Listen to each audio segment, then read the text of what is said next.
Aujourd'hui, nous allons examiner une affaire du milieu du XXe siècle. Installez-vous confortablement pendant que nous partons pour l'Allemagne. Rosemarie Nitribit est née le 1er février 1933 à Düsseldorf, en Allemagne. Dès le début, sa vie a été marquée par l'instabilité et les difficultés. Ses parents n'étaient pas mariés, et lorsque Rosa Marie était encore très jeune, ils se sont séparés, exposant la petite fille à la stigmatisation sociale. Sa mère, Rosemarie Nitribit, avait du mal à joindre les deux bouts, surtout après la naissance de 2 autres filles. La famille, trop pauvre pour subvenir à ses besoins, a placé Rosemarie Nitribit et ses sœurs dans des foyers pour enfants et institutions similaires. En 1939, elles étaient chez des familles d'accueil. Mais cet arrangement n'a pas assuré la stabilité, car Rosemarie Nitribit a subi des abus de ceux censés la protéger. La Seconde Guerre mondiale fut une période de bouleversement majeur en Allemagne. Pour une jeune fille qui y grandissait, la vie était difficile et incertaine. Les raids aériens menaçaient constamment, poussant la population à chercher refuge contre les bombardements dévastants des villes comme Düsseldorf. Les pénuries alimentaires étaient sévères, et le rationnement signifiait que les enfants, en particulier ceux issus de milieux défavorisés, souffraient souvent de la faim. Les écoles fonctionnaient de manière sporadique, et l'éducation était fréquemment interrompue, ce qui rendait l'apprentissage régulier difficile. À mesure que la guerre s'intensifiait, de nombreux enfants étaient déplacés, séparés de leurs familles ou envoyés à la campagne pour leur sécurité. Les familles d'accueil et institutions pour mineurs, souvent surpeuplées et démunies, exposèrent des enfants comme Rosemarie Nitribit à la maltraitance et à la négligence. La discipline était stricte et les punitions souvent sévères, surtout pour les élèves jugés difficiles ou rebelles. La pression psychologique, associée à l'instabilité que Rosemarie Nitribit a endurée, a accentué son sentiment d'aliénation et de méfiance. Malgré cela, il avait été remarqué qu'elle faisait preuve d'intelligence et de résilience malgré ces circonstances difficiles. Cependant, elle était rebelle, sans doute à cause de la sévérité de son éducation. Ses dossiers scolaires montrèrent que les jours où l'école avait cours, elle était souvent absente et avait du mal à s'intégrer dans un cadre éducatif traditionnel. Cela a finalement conduit à son placement dans un foyer pour mineurs, qui fonctionnait selon un système très strict et rigide, laissant peu de place à l'épanouissement personnel ou au soutien émotionnel. Ayant grandi dans un environnement où la survie était un défi quotidien, elle avait appris à compter sur elle-même dès son plus jeune âge. L'instabilité, la privation et la négligence émotionnelle avaient laissé une empreinte durable. Elle n'avait connu que pauvreté, conflits et difficultés, ce qui avait profondément marqué sa vision de la vie. Et lorsque la guerre en Europe prit fin le 8 mai 1945, cela semblait avoir laissé une empreinte durable sur elle. Rosemarie Nitribit tentait souvent de fuir les foyers de correction pour mineurs, montrant sa volonté de contrôler sa vie. Elle a cherché son indépendance financière, mais après plusieurs emplois instables et peu lucratifs, elle s'est tournée vers la rue. C'est là qu'elle a vu l'opportunité de gagner de l'argent grâce à la prostitution. À l'âge de 18 ans, elle a déménagé à Francfort, un centre économique en plein essor dans l'Allemagne d'après-guerre. Peu après son arrivée, elle a été arrêtée pour avoir proposé ses services dans une gare. Dès lors, elle a voulu élever son statut. Francfort attirait une clientèle d'élite, notamment hommes d'affaires, politiciens et visiteurs étrangers aisés, créant ainsi un environnement propice à la prostitution de luxe. Contrairement à beaucoup dans sa profession, Rosa Marie a décidé de se distinguer non seulement par son apparence, mais aussi par son intellect. Elle a commencé à apprendre l'anglais et le français afin de mieux communiquer avec ses riches clients internationaux, leur offrant non seulement ses services, mais aussi des conversations stimulantes et son charme. Son intelligence et sa sophistication la distinguaient, faisant d'elle une compagne pour les riches. Cette approche a rapidement porté ses fruits et son succès grandissant lui a permis de cultiver un style de vie extravagant. L'un de ses clients réguliers lui a offert une Opera Capitane d'occasion, tandis que d'autres l'ont invitée à des vacances en Méditerranée. En 1956, elle aurait gagné environ 80 000 marks allemands par an, accumulant une grande richesse. Une véritable fortune à l'époque, sachant qu'une maison familiale en Allemagne de l'Ouest valait environ 30 000 marks. Pour afficher son succès, elle acheta une Mercedes-Benz 190 SL noire, avec des sièges en cuir rouge qu'elle conduisait dans Francfort. Elle attirait subtilement et avec assurance les clients, rendant sa présence incontournable. La même année, elle s'installa dans un appartement de luxe au 36 Diefstrasse. Affichant son statut de femme aisée et influente, Elle choisissait avec soin sa clientèle, accueillant, dit-on, de puissants hommes d'affaires, des aristocrates et des politiciens, la discrétion restant essentielle. Des rumeurs disaient qu'elle tenait un registre de ses clients, ce qui pouvait nuire à la réputation de personnalités influentes de l'Allemagne de l'Ouest d'après-guerre. Que ces affirmations soient vraies ou qu'il ne s'agisse que de simples spéculations, elles n'ont fait qu'ajouter à l'intrigue et au mystère qui entouraient sa vie. Le 1er novembre 1957, la femme de ménage de Rosa Marie s'est beaucoup inquiétée, car elle n'avait pas eu de nouvelles de la jeune femme depuis quelques jours. Et les appels répétés, ainsi que les coups frappés à la porte, restaient sans réponse. Troublée par ce silence inquiétant et avec un sentiment de plus en plus fort d'appréhension, elle contacta la police. Ils arrivèrent rapidement aux appartements et forcèrent la porte. À l'intérieur, allongé sur le sol, ils trouvèrent le corps sans vie d'une jeune femme. Il y avait des signes évidents de strangulation et de traumatisme crânien causé par un objet contondant. La femme a ensuite été identifiée comme Rosemary Nitribit. La scène du crime présentait un mystère glaçant.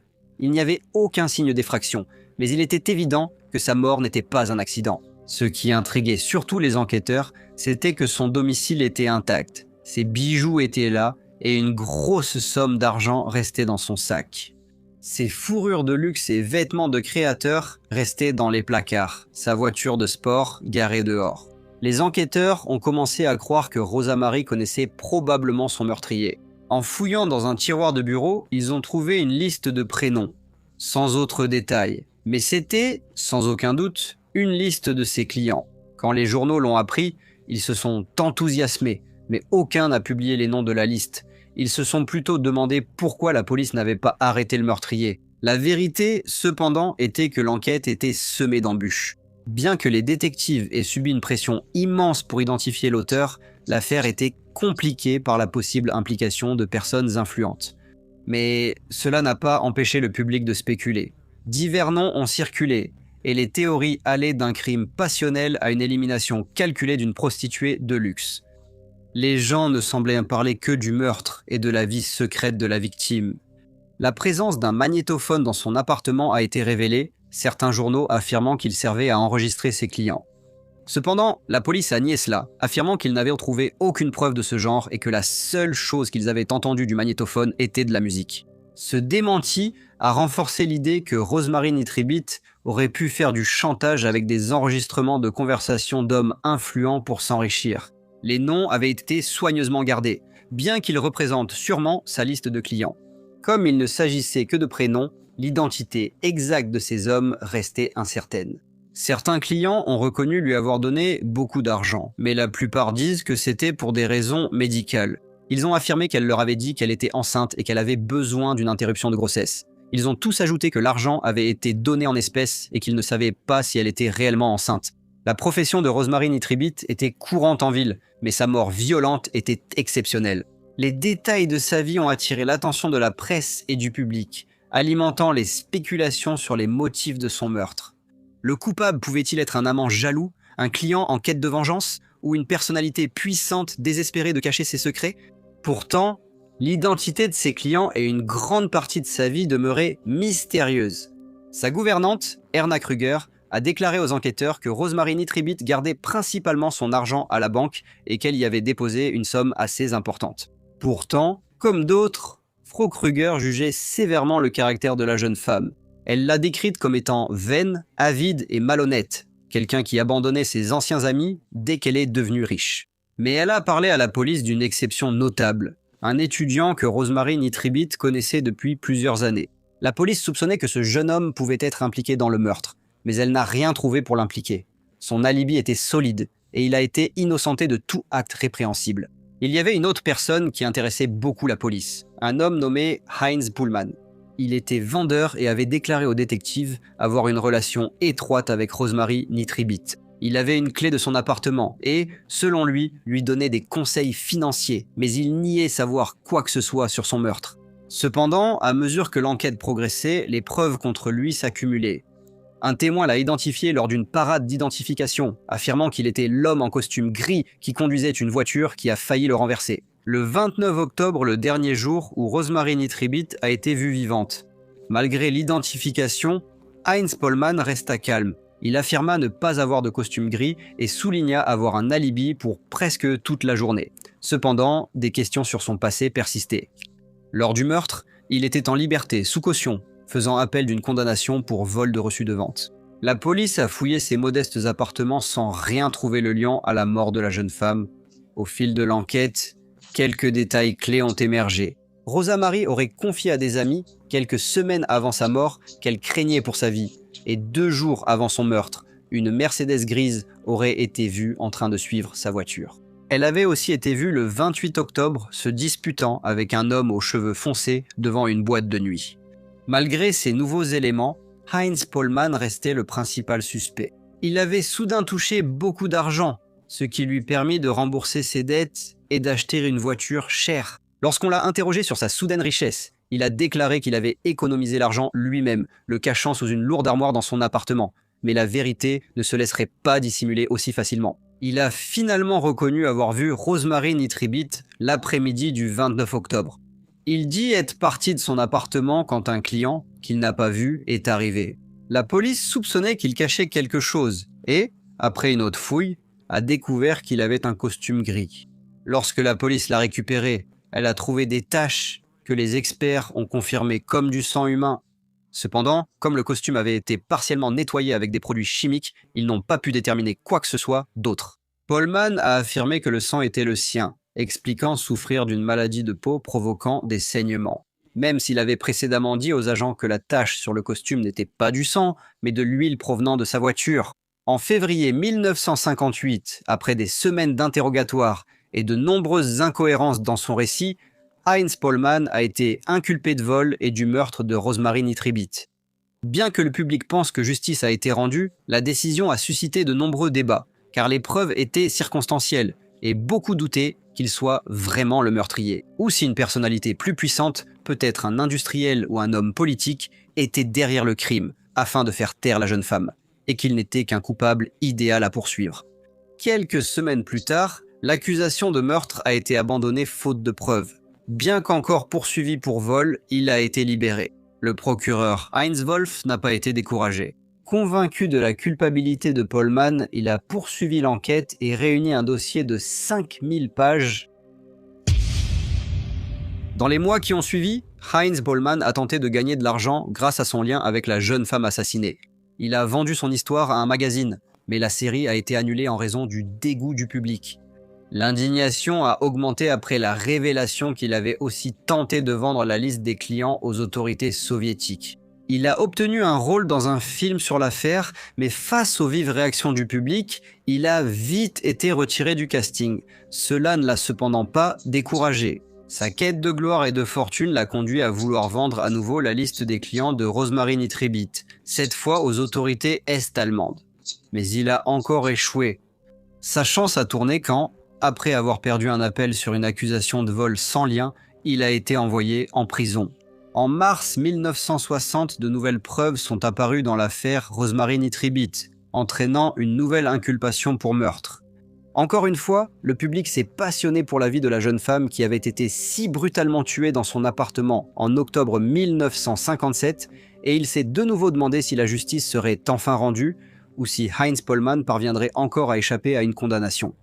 Son procès a débuté 3 mois plus tard, le 20 juin 1960, attirant une forte attention médiatique. Il semblait apprécier le tribunal, affichant confiance et aucun remords.